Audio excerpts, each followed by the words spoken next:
কলকাতার বড়বাজারের ছাঙ্গানি ক্লাব কচুরির নাম মোটামুটি কম বেশি সবাই শুনে থাকবেন। সোশ্যাল মিডিয়ায় ফুড ব্লগারদের দৌলতে সেই দোকান ও সেই বিক্রেতা এখন রীতিমতো ভাইরাল। কিন্তু না, ফুড ব্লগারদের ফাঁদে পা দেবেন না, কারণ এই কচুরির জন্য আজ দেশের নাম খারাপ হয়ে যাচ্ছে।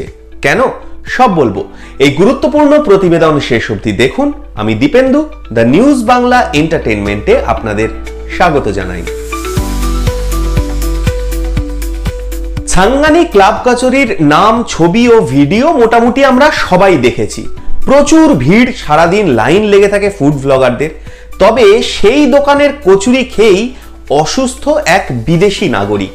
তিনি এতটাই অসুস্থ হয়ে পড়েন যে হাসপাতালেও চিকিৎসার জন্য যেতে হয়। ভাবুন একবার, আমাদের দেশের রীতিমতো ভাইরাল একটা খাবার খেয়ে বিদেশ থেকে আসা একজন ব্লগার অসুস্থ হয়ে হাসপাতালে ভর্তি। ঘর কে কলস নামের একটা পেজে ওই ভিডিওটা শেয়ার করা হয়েছে। সেখানে দেখা যাচ্ছে একজন বিদেশি, যাকে মেক্সিকান বলে দাবি করা হচ্ছে, সেই দোকানে গিয়ে কচুরি কিনলেন এবং তারপর তা খেতে শুরু করলেন। তখন সেখানে লোকজনের বেশ লাইন ছিল। কচুরি ও সবজিতে অতিরিক্ত মশলা ও ঝাল থাকায় সেই ব্লগার প্রথমে একটু বিরক্তি প্রকাশ করেন, কিন্তু তারপরেও তিনি খেতে থাকেন। তবে খাওয়ার পরেই তিনি অসুস্থ হয়ে পড়েন। ভিডিওটিতে সেই দৃশ্যও কিন্তু রয়েছে।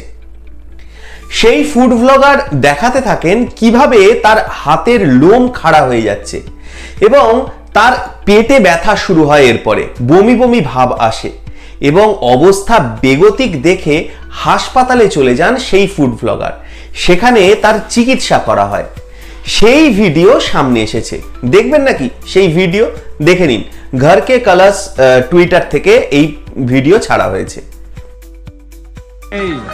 Este es el lugar indicado. No, pero ve cómo lo sirve, no manches. Vamos a darle. Thank you, bro. Thank you. Güey, la neta se ve bien asqueroso, güey. Pues dale.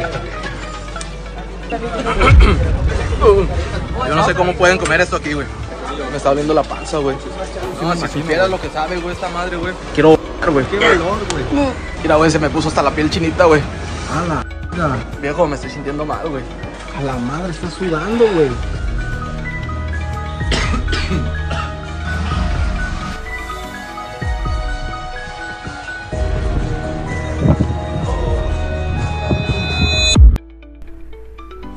এদিকে এই ভিডিওটা এখন ঝড়ের গতিতে viral. অনেক নেটিজেনের মতে ওই বিদেশি নাগরিক মশলাদার খাবার হজম করতে পারেননি। কেউ কেউ আবার দোকানের পরিচ্ছন্নতা নিয়েও প্রশ্ন তুলেছেন। কিন্তু এই দোকান যে কিরকম সে তো আমরা সবাই দেখেছি। একজন নেটিজেন লেখেন যে আমাদের ভারতের মশলাদার খাবার খাওয়া উচিত হয়নি, এইটা সবাই হজম করতে পারবে না।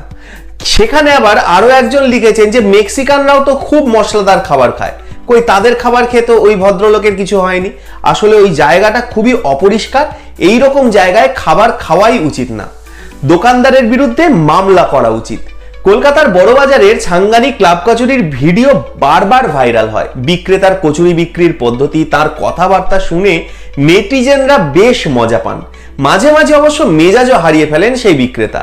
এমন ভিডিও কিন্তু একাধিকবার সামনে এসেছে। সেই দোকানে কচুরির সঙ্গে বিকানির মশলা দিয়ে তৈরি আলুর তরকারির উপর ভুজিয়া ছড়িয়ে দেওয়া হয়। ছোট্ট শালপাতায় করে তা পরিবেশন করা হয়। সকালেই প্রচুর মানুষ সেখানে ভিড় করেন। গত মার্চ মাসে এই বিক্রেতাকে অশ্রাব্য ভাষায় গালিগালাজ করতেও শোনা গেছে। তবে আপাতত এই ভিডিও শেয়ার হওয়ার পর তার বিক্রি বাড়ে না কমে সেটাই এখন দেখার। আপনারা কখনো গেছেন নাকি এই ভদ্রলোকের ডেরায়? কমেন্ট করে জানাতে ভুলবেন না। আর এইরকমই দুর্নীতি, রাজনীতির বাইরে এই ধরনের নানা মজার খবর জানতে চোখ রাখুন কেবলমাত্র দ্য নিউজ বাংলা এন্টারটেইনমেন্টে।